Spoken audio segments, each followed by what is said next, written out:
I'm going to give you 5 questions to ask an AI consultant. And I want to be upfront about something. You could use these on me, that's fine. If I can't answer them well, you shouldn't hire me. If you're an owner or an executive and your inbox is filled up with people offering to transform your business with AI, and you have no reliable way to tell who's real, this is for you. By the end of this video, you'll have a screening tool you can use in a 15-minute call, and you'll know what a good answer sounds like versus a rehearsed one. I'm Tom Wright. I run Reliant Bridge Strategies, and we help B2B companies use AI to cut costs and scale without adding headcount. The number of people selling AI services right now has exploded, and a lot of them are genuinely skilled at software. What's much rarer is someone who can read a P&L, understand why your operations manager is drowning, and connect those two things.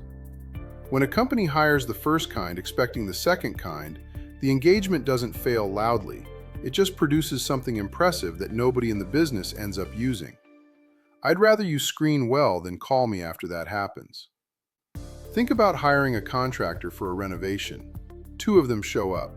The first one walks the house, gets in the crawl space, taps a few walls, asks what you're planning to do with the space in 5 years, then goes away and comes back with a number.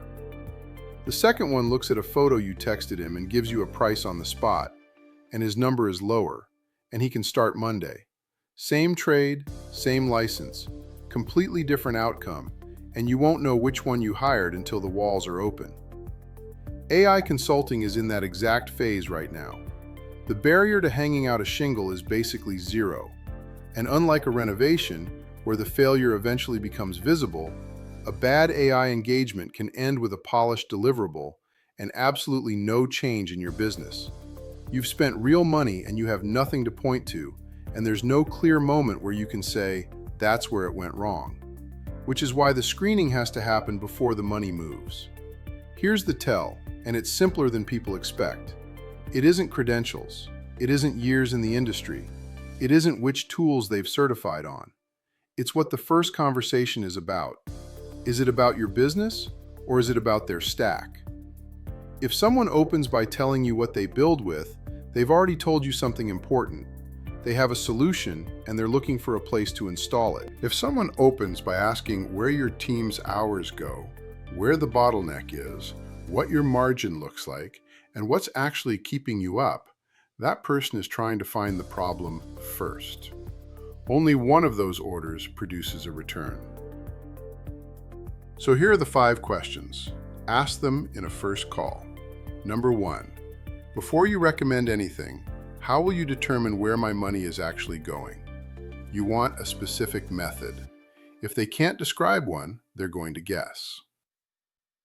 Number 2, which single process would you start with and why that one? A real answer includes a reason tied to ROI. A weak answer is, we'd look at a few things. Number 3, what does this look like in 90 days and which numbers should move? If they can't name a metric, there's no way to hold them to anything. Number 4, what happens if my team doesn't use it? This tells you whether adoption is their responsibility or yours. If it becomes your problem, that's the answer. Number 5, and this is the one that separates people. What would you tell me not to do? Anyone who says everything you mentioned is a great opportunity is selling. Someone who says, honestly, that one's not worth it yet, has just shown you they'll tell you the truth when it costs them money. And here's the benefit underneath the benefit. Asking these doesn't just protect you from a bad hire, it forces you to answer them yourself. Where the hours go, what numbers should move, who owns adoption. That clarity is worth having whether you ever hire anyone or not. Notice those 5 questions aren't random. They map to the 3 phases we run every engagement through, the AI Advantage method. Assess. Questions 1 and 2 live here. Before a dollar gets spent, you need to know where AI actually creates value inside your business. We go into the company and map where your team's hours are going and which of that work is AI ready today. Skip this and you're buying tools that never get used. Target. This is question 2 taken seriously and question 3 set up. Once we know where the opportunity is, we prioritize the one process with the fastest, clearest return. Not the most impressive one, the one that pays for the engagement and builds internal confidence. Deploy. Questions 3, 4, and 5. A 90-day plan, a trained team, a named owner, and a metric agreed on before we start, and a willingness to tell you which of your ideas we'd hold off on because a consultant who won't disqualify anything isn't advising you, they're just billing you. If a consultant can walk you through their version of those 3 phases without you prompting them, you're probably talking to the right person. If they jump straight to what they'd build, you have your answer too.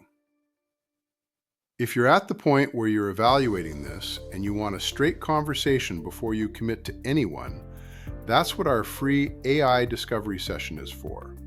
It's 45 minutes, we map your highest return AI opportunity and give you an honest read on whether now is even the right time to move.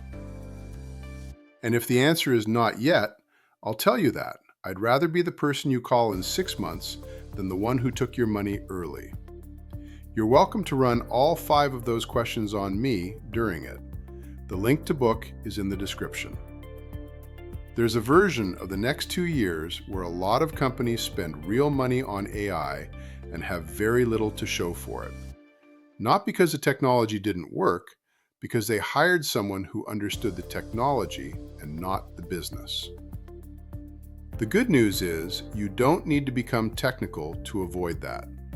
You just need to stay in the one language you already speak fluently: outcomes, numbers, and what changes on the floor.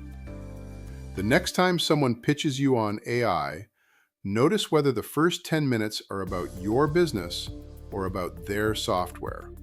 That's usually the whole answer. I'll see you in the next one.